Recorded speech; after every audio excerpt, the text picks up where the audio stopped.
Hi there, my name's Nick. I'm at the Australian National Aviation Museum at Moorabbin. I'm just about to show you what my next project's going to be here. Now, despite this being an aviation museum, there's a number of other things kicking around, many of which are kind of in storage at the moment. Here's part of our storage yard. That's our Douglas DC-2 in the distance there. You don't see many of those, and lots of other bits and pieces we've got kicking around. But sitting in this long forgotten corner of the yard, I've been looking at this ever since I've been a volunteer here. This curious little machine is a Cranville Wombat. It's a very Australian built excavator. They were unique to Australia, and you really don't see a lot of them. They were built from the sort of early 70s onwards, I think, possibly late 60s, I'm not entirely sure. And this one's been sitting in the corner of the yard for a long time, so it's going to be a bit of a bugger to get this thing out. Now,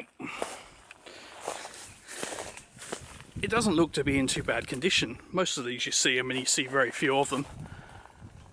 I've got a lot of leaks, very worn out looking, a lot of worn out parts, and this actually looks like it had a reasonably easy working life. Apparently it was a groundsman here, possibly from the actual airport itself. I'm not entirely sure, but I'm finding out more as we go. Most of the hoses and things look like they're in reasonable shape. Some bits look like they need replacing, and it's largely complete, except that the engine, as you can see, isn't. Now these, despite being Australian built, there weren't a lot of Australians of engines around at the time that could handle the power requirements for a machine like this. So they had these twin-cylinder American Wisconsin engines on them, which are a bit of a beast, cast iron castings, and yeah, they were quite powerful for their day. This one here originally would have been the either a TF or a THD engine. You can tell that because both the cylinders would bob up and down together. Later on, they made an almost exactly the same engine called the TJD, which was exactly the same castings, a lot of the same everything. It was just the cylinders ran opposed as opposed to bobbing up and down together. Some people say it made it smoother, other people argue about this. People argue about anything on the internet, let's face it. Now, somebody at some point has obviously taken this engine completely to pieces, and I don't know, who knows what happened to the cylinder block and half the pieces, but the cowlings and a few other bits are still here. And I recently, just the other day, managed to buy another engine block for it, from one that came actually from another Wombat. I've actually bought a TJD engine, which is the slightly later, slightly newer engine. But I know the hardcore restorations might say that, yeah, it's good to keep these things completely original, everything, but in my mind it's near enough, and it's going to make it work, so you know. That's good enough for me. But as I say, it's going to be a bit of a task to get it actually out of here. We're going to have to move all of this crap out of the way and sort of drag it around the tree. But for the time being, I've got another engine. I've managed to get a whole engine block with the cowlings and everything already in place. And actually, it was from another Wombat. The guy who I bought it from, he had 3 of them, I think he said, over the years, and he'd converted them to diesel because he used to run them. And about 35 years ago, he bought a second-hand Wombat from somebody. I think he said it came from a gravedigger, actually. Did the diesel conversion and took the engine off. He said it ran when he took it off, but that was about 35 years ago. But since then, it's sat inside the dry workshop for its entire rest of its existence until I bought it the other day. So hopefully it won't take too much to get it going. So here it is. This is the engine I managed to buy. I managed to get it at a bit of a steal. The fella had had it for years and years, and I think he just wanted it out of his way. He actually had another one as well, but this one I thought looked like the better one and was the more complete of the two, so it's the one I chose. Got it for a bit of a bargain price. It's even still got the original cowlings on it from another Cranville Wombat. So literally all I've got to do is get it running, and then it'll just bolt straight into place, straight into the footprint, and the pump will bolt straight to the back. As I said, it is actually the TJD engine, which is the later Wisconsin engine. Again, it's twin cylinder, but as I said, they changed the crank and they changed the cam and they changed the timing so that the 2 cylinders bob up and down opposed to each other as opposed to bouncing at the same time. Some people say it made it smoother, other people say it didn't, it made it easier to time. I don't know. All I know is it'll run and it's going to fit in the right place and make the whole thing run, which is really what I wanted, so there we go. He also gave me a seat. He was a very nice fella, the fella I got it from. He gave me a spare seat, and I thought the one on ours was broken, but it's not, but that'll certainly come in useful for something. So at the back there's the output shaft for the pump bolted one. It's got the tank in there. There's this little number plate thing, which you probably can't see, but there we go. So my plan is I'll get this running first, and once it's up and running, we'll use one of the tractor cranes we've got, either the yellow one out the front or this wee beastie here, which is another fella tractor crane. So that's a cable purchased boom. It's a very interesting machine. We'll work out one of those about getting the other thing out and then hoisting this engine into place. So first, what I'm planning on doing, I think, because I don't know when I'll be in next, I'm going to take this carb off and take it with me, take it home and have a go with it on the workbench in the shed. I'll probably leave the magneto on and just see if I can get it running where it is. It might even be running, I don't know, I haven't tried it yet. It certainly turns. It turns like it hasn't been sat for 35 years, and I like the fact that the air cleaner's been on it the whole time because there's actually still oil inside it, so you know that would be gone if anyone had ever taken it off. So hopefully it won't take much to keep it running, or at least get it running. While I'm in the workshop looking for tools, this here is a Bristol Sycamore helicopter. You're not going to see a lot of these because there's only a few of them left in the world now.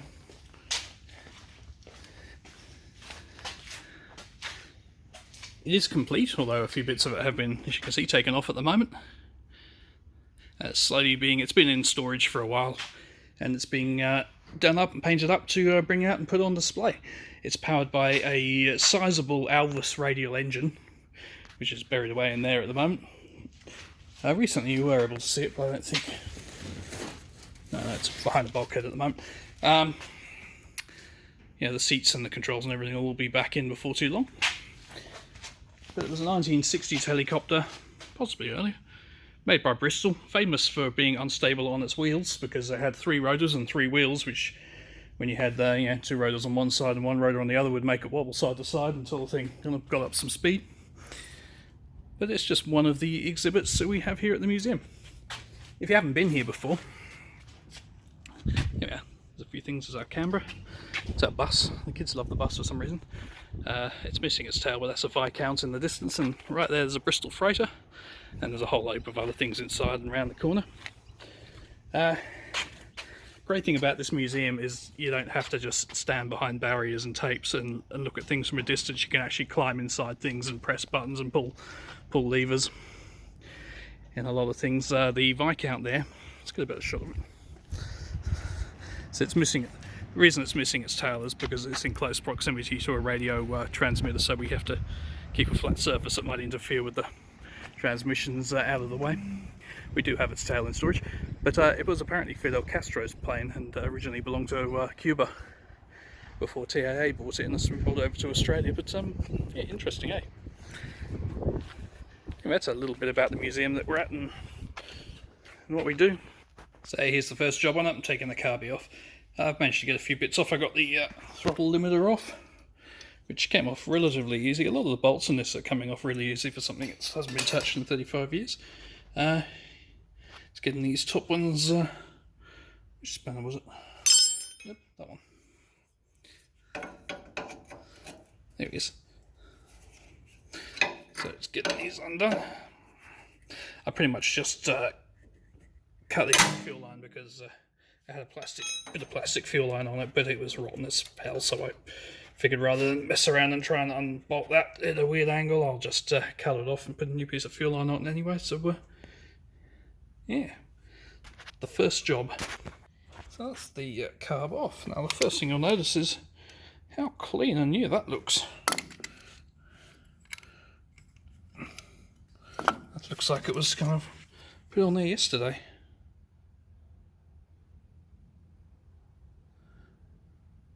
And the carb itself, everything just looks clean, like it was. It looks like it was rebuilt and then never used again. So there isn't a hint of grime or dirt. That's a little stuck. Oh no, so it's just springier than I thought. I think the only bit of grime on that is my thumbprint. The throttle jet looks quite shiny and clean, but I'm still going to take it apart, and it looks dirtier on the outside, but on the inside it looks pretty much pristine. Wonderful thing about having the remains of the other engine is quite a lot of the bits are still with it, so we do actually have a whole spare carby and a few other bits and pieces. Brilliant. So I got the top off, there it is. So there's pretty much more of the engine. I've got to get this apart at some point and clear out all the fins. And I need to get the timing, the valve stem covers off from whichever side it is. It might be the other side actually. Just make sure that the valves are still running. These had a side valve in them. One thing I thought of earlier, which is they probably are on cast iron valve seats, so I think I'm going to have to source if you can still bite some of that stuff you put in unleaded petrol and make it not burn your valves out. Although we did have hardened valves. The THD, the D series did have hardened valve seats, but I don't know if that'll. It's probably better safe than sorry. Yeah, the oil in it's there, but a little bit goopy. I had a look at that earlier on the dipstick. Just sort of, it's not particularly clean. It looks like oil that was just, not used and everything, and not drained out for a while. So I'll put some fresh oil in it at some point. Yeah. So that's where I got to today. I got the cowlings off and everything. I was hoping to try and see if there was any hint of a spark, which I'm not expecting there to be, but I thought you never know. But I've just run out of time and everybody's trying to lock up. So I'm going to take, well, where is it?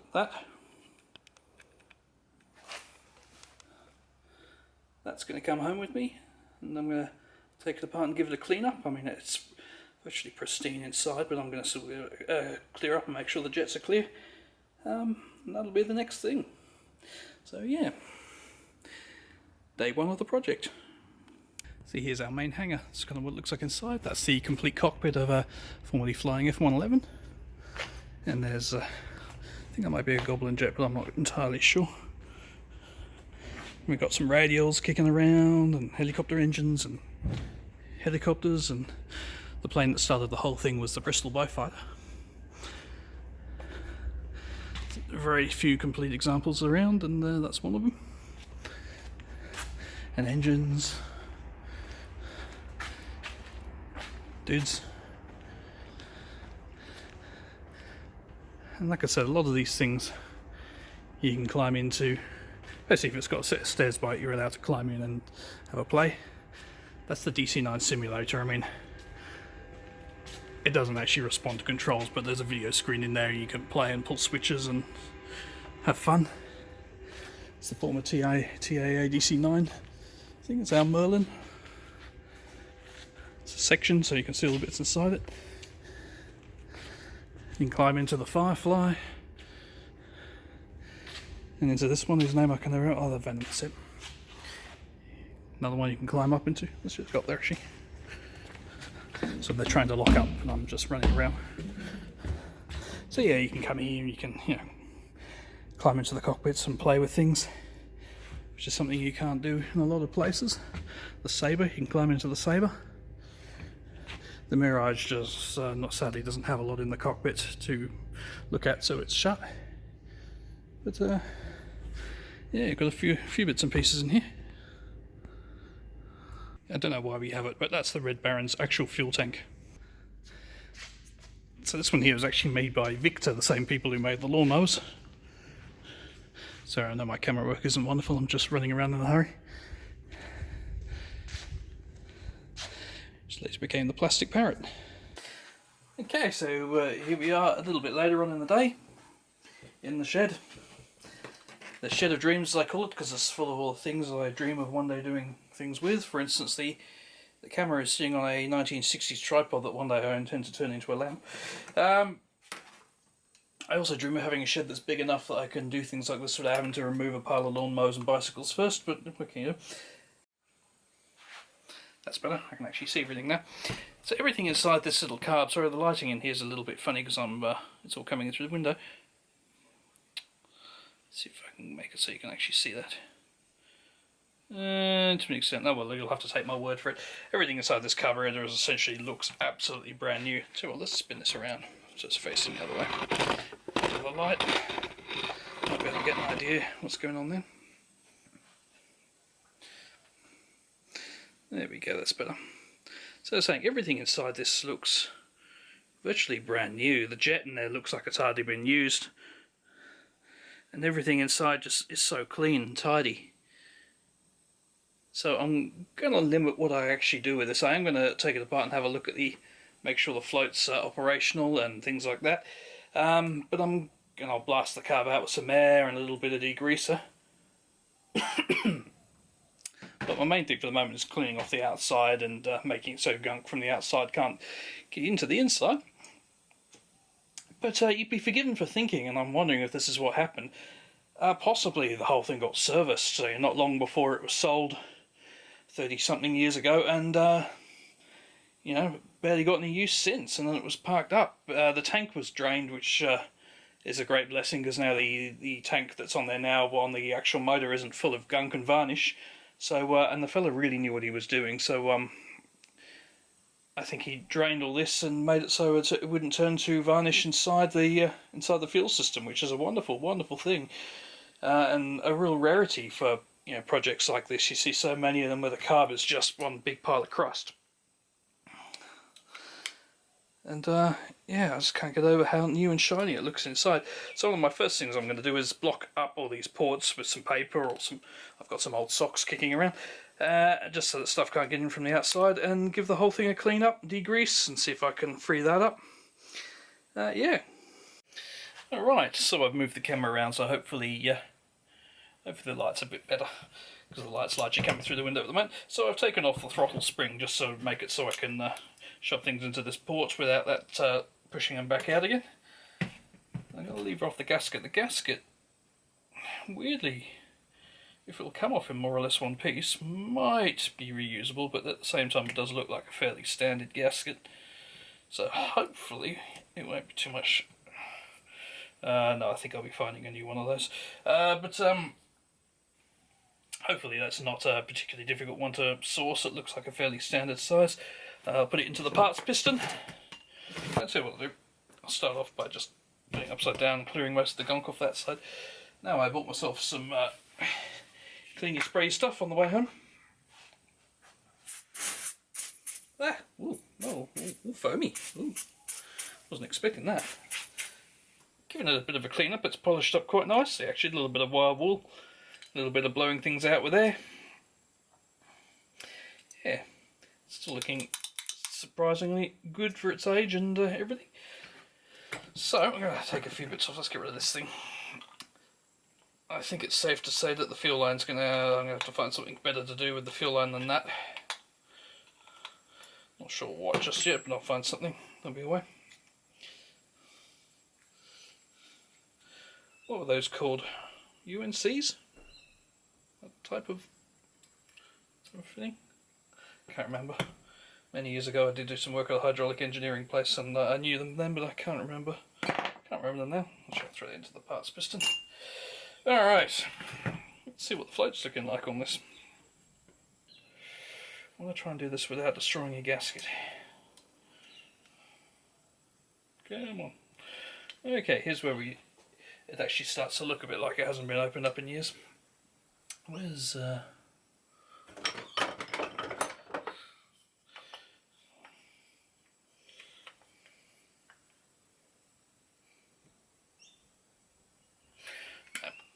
it's going to be a little bit of tappy. Very gently.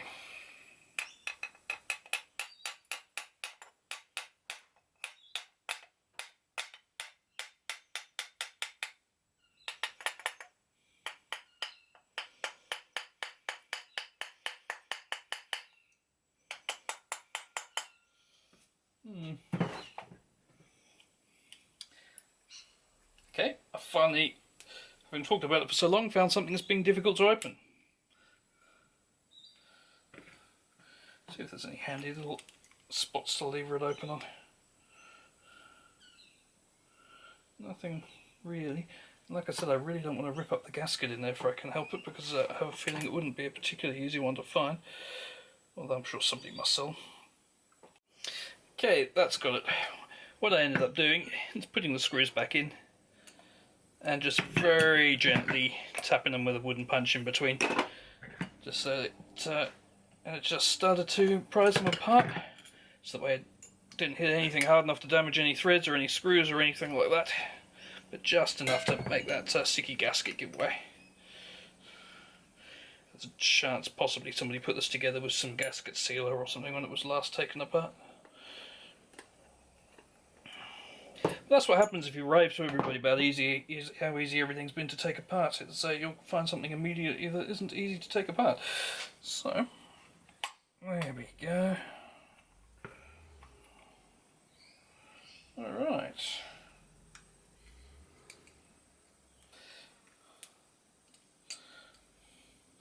Something at this end is sticking a little bit. Is it just the gasket sticking? Yes, it is. Where's my handy piece of metal? Another handy thing, very handy thing, this is it's just a flat piece of metal. It actually came out of an old couch.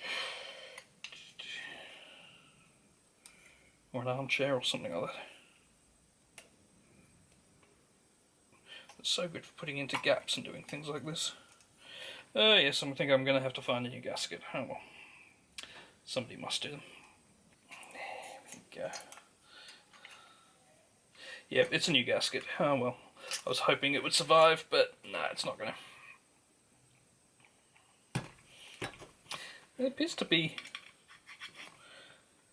It's not just a gasket around the edge, it appears to be a gasket that covered the whole float bowl. It's covered it like a lid inside. I don't know if you can see that. You can see there. So while that gasket's refusing to come up, the float and everything's stuck underneath it. There we go. I'm afraid I had no option in the end other than to tear it. But as you can see, it seems to be the gaskets actually form the lid of the float bowl as well as the seal around the outside. It's interesting. Yep, it smells like old petrol. Again, inside, everything is so clean in there. The jets are shiny. I'll spray some air and some degreaser into them, but I don't think there's going to be an awful lot more.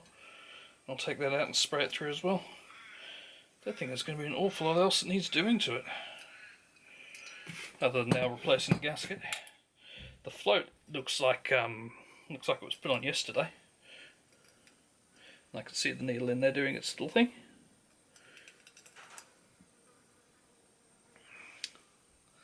So I'd be very surprised. I mean, I can't see any corrosion, I can't see any holes, I can't see any problems at all. I think that float is hunky-dory. And the needle's popping in and out the way it should do, so its spring's still working and it's not stuck. Like I said, the fellow who had this, he really knew what he was doing with these things. I think he'd drain the tanks and put everything aside so that the fuel systems didn't fill up with varnish. And interestingly, he used to modify these. He used to modify the actual Cranville machines himself. So he used to do things like, he was telling me, when the pins wore out and in amongst all the joints of the machine, he used to make his own, and out of harder steel.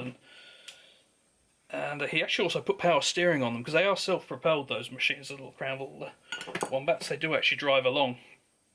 There's a hydraulic motor, which the thing that sounds like a fridge is my air compressor. Let me turn it off. There we go. Yeah, they do actually drive themselves along. There's a hydraulic motor which goes to a fairly conventional little differential axle, and there's a pair of levers which steer it, but it's a case of steer it by force. He actually modified his and put forward power steering on it and things like that. It's quite fantastic what he'd done to them. And he'd put Kubota engines on them, or on two of them anyway. The one that he still has definitely had a Kubota on it.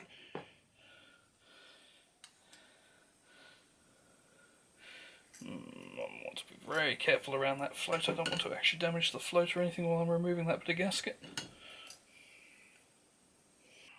As I was saying, you wouldn't almost know by the judge going by the inside, you'd almost never have known this carb had ever been used. So, come on, out you come. Do you come out? You feel like it should come out, but I don't want to force it. There we go. Into the parts piston. Yeah, see, look at that. That's all just bright, clean, and bright and brassy. Wonderful. Alright, I think my once I've got all this gaskety crap out of the way and I've blown it out with air a few times, I think the next task is to try and find another gasket for it. That'll be a job for the internet. Okay, so I was scraping the gasket off around here and I was scared of damaging the float and everything, so I've very carefully removed it. And I will do a float test on it before I put it back in, but it looks so new that I don't think there's going to be any trouble with that at all. And the pin, I don't know if you can see that. I don't know if it's focusing on that or not. Gonna focus? Focus. Fine, don't focus in. Anyway, the pin looks like it hasn't even got a line around the top. It's barely touched it. Yeah, so I found this handy little number on the thing, which I think is going to turn out to be the carb model. It would be 12158. Possibly a 63BL might mean something as well. The one underneath, I'm pretty sure it's just a casting number. Yeah, that one's good, not got anything on it. But yeah, that's probably where I'll leave it tonight. I'm just going to do a little bit more dirt scraping and blast things out with air, and yeah, leave it at that. Well, that's probably the end of the first video. Incidentally, I do have, I managed to get hold of a workshop manual or a parts manual for one of these. What's interesting about it is that I think they were actually built there as well, but they were certainly sold in Moorabbin, so they were sold very, very close to where the machine is actually sitting. I'm pretty sure they were built there as well, although I could be wrong. So it's possible that this machine was bought from Moorabbin and then never actually went anywhere else. It just hung around the airport and it got used and then forgotten once the engine died. I don't know its exact history, but yeah, it could well be something like that. So it's also interesting to be doing up a machine that was possibly built only a kilometre or two from where it's sitting. The fellow I bought the engine from also sent me, he had an electronic version of it. He had the original sales literature, which he scanned for me from when he bought it originally, from when he bought his originally. Which is also very interesting, so it's fun to have all those sorts of materials and things for a machine like this. Especially when it's such a rare machine that, like the one that I saw working in his yard. It's the only one I've ever seen working apart from online, where I've seen maybe 2 videos. Yeah, hopefully by the end of this I'll see 3 videos. So thanks for sticking around. I'll update you next time there's anything to see.